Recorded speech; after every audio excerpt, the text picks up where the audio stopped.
lost their last 2 Alliance League matches, and 4 out of 6 in all so far. Donegal gives starts today to Eamon Doherty and Luke Keeney. They come in among the backs. Leo McClune is listed at centre half, while Martin McElhenney comes in for Martin Riley, who was programmed to start today at left half forward.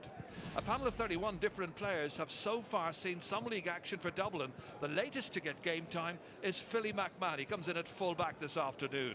And with a semi-final to come and championship just 8 weeks away, it's his opportunity to impress, as will also be the case for several others, such as Johnny Cooper at left half and Tomas Brady at centre half forward.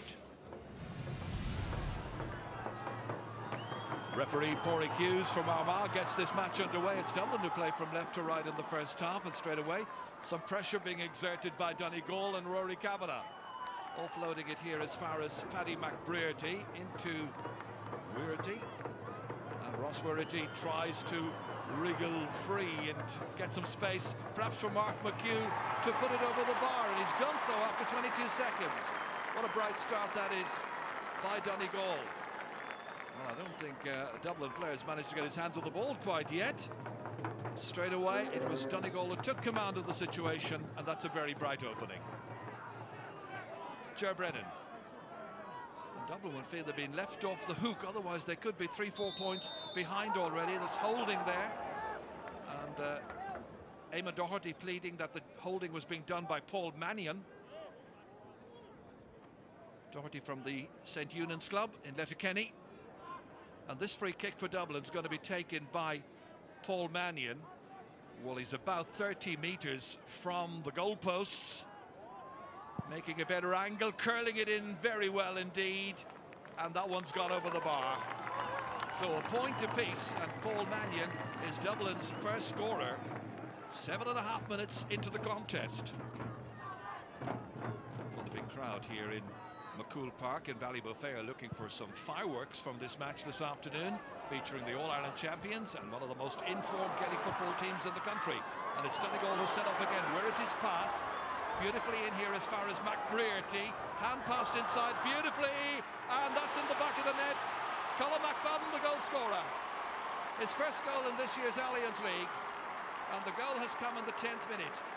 Simple and effective football, set up for him by Paddy McBrearty, and the 29-year-old pulled the trigger and easily beat Stephen Cluxton.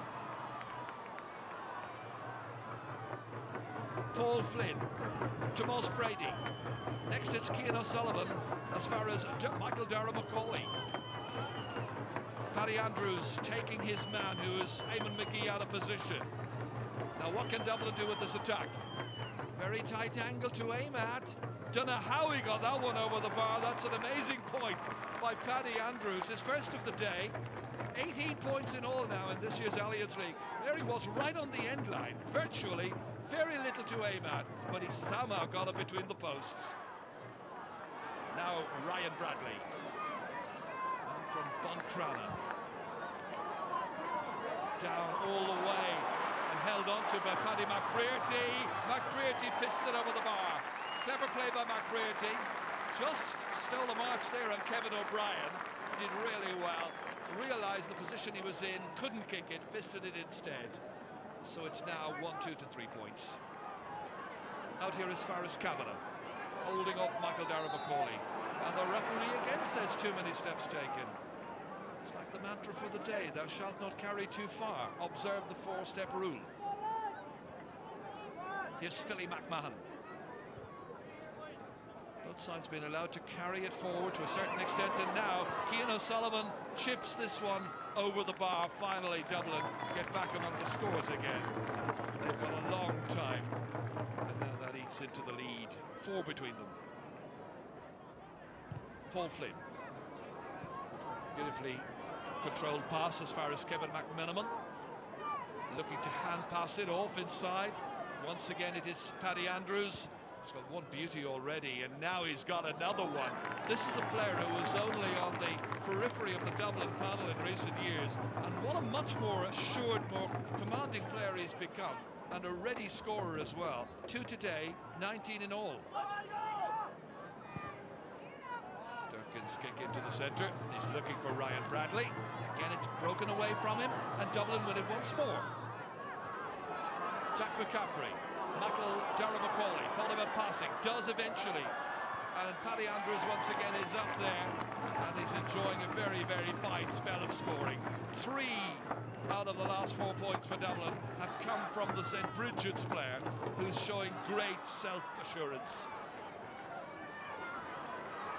And now Rory Kavanagh. Here's Luke Keaney. Back in again towards Rory Kavanagh. Kavanagh in on the end line, driving in.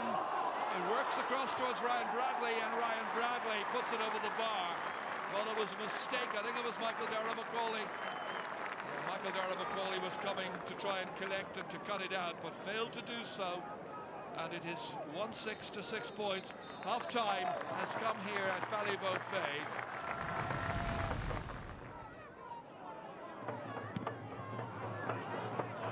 Picked up here by Jason Whelan, who did so well in the club championships with Ballymun. And the referee again has seen some holding inside. This time Paddy Andrews was being held or fouled by Eamon McGee. And the referee says, there you are, held his hand. And the referee now deciding it requires more than just a lecture. Well, he's going to put the cards away, thankfully. This one is going to be a free kick which David Connolly will take. 6th minute of the second half. That's first point of the half, scored by David Connolly. He's normally such a very good free taker. Michael Macaulay knocks it forward, a little hasty, retained somehow by Macaulay. Back to Ger Brennan, who moves forward menacingly time and again. Over towards Paul Mannion's corner. Mannion now trying to free himself of the marker, get his kick in. Difficult one. The only player he had inside was McMenamin, and there were markers in there like Ryan Bradley. McMenamin's off for him for dear life, and eventually got the final touch. The referee has ended up inadvertently on the deck, and that will be worth seeing again. Play was frantically continuing. As the play was continuing, the players were just heading towards the 20-metre line, and the referee got in the middle. Jim Gavin looks on, but an accident, it would appear, has befallen the referee, and unfortunately, 4 accused from Armagh is forced out of the game. 10 minutes into the second half, and the man who will be taking over the whistle will be from Sligo, Michael Duffy. Paul Durkin's kick. Huge one up as far as Ross Werrity. Nicely on towards Rory Kavanagh. Held on to somehow here. That's Ulrin McNeilish. Haven't seen anything of him so far since he came on as a substitute. And Philly McMahon goes back. McNeilish right in the thick of it, and the referee says he was fouled. First call made by Michael Duffy. Donegal without a score for the opening 13 minutes of this second half. It'll be Murphy's second point of the match if he can make it from just inside the 45-metre line. Loads of elevation, plenty of accuracy as well, and a big, huge cheer from the followers here in Ballybofey. So 1-7 to 7 points.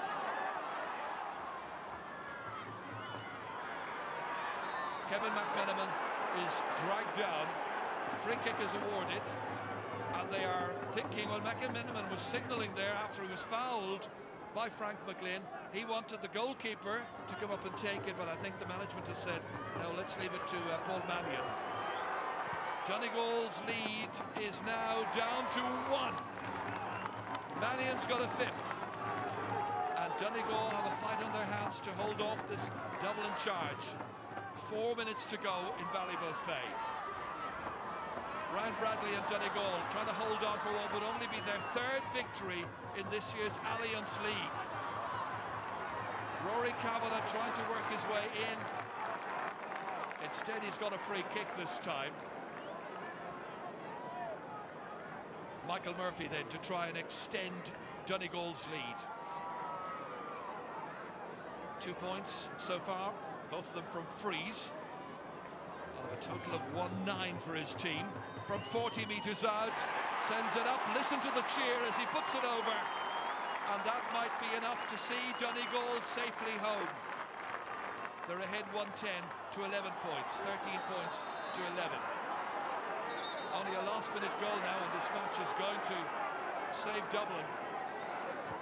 It would be their second loss in the Alliance League, but they're in the semi-finals anyway. McCaffrey kicking, and McCaffrey has put it over the bar. Jack McCaffrey's first point. A very assured kick from about 35 metres out. Good play. We've only got another minute. Mick Fitzsimons from Coola, trying to take it on, past the Donegal defence. They work it inside here. Mannion looking to level it up, and he's done so! Paul Mannion with his 6th point of the match, the first one to come from play. Well, he held off the challenger strongly. Luke Keaney couldn't get to him, nor any of the other defenders, and it is now 110 to 13 points. Match tied.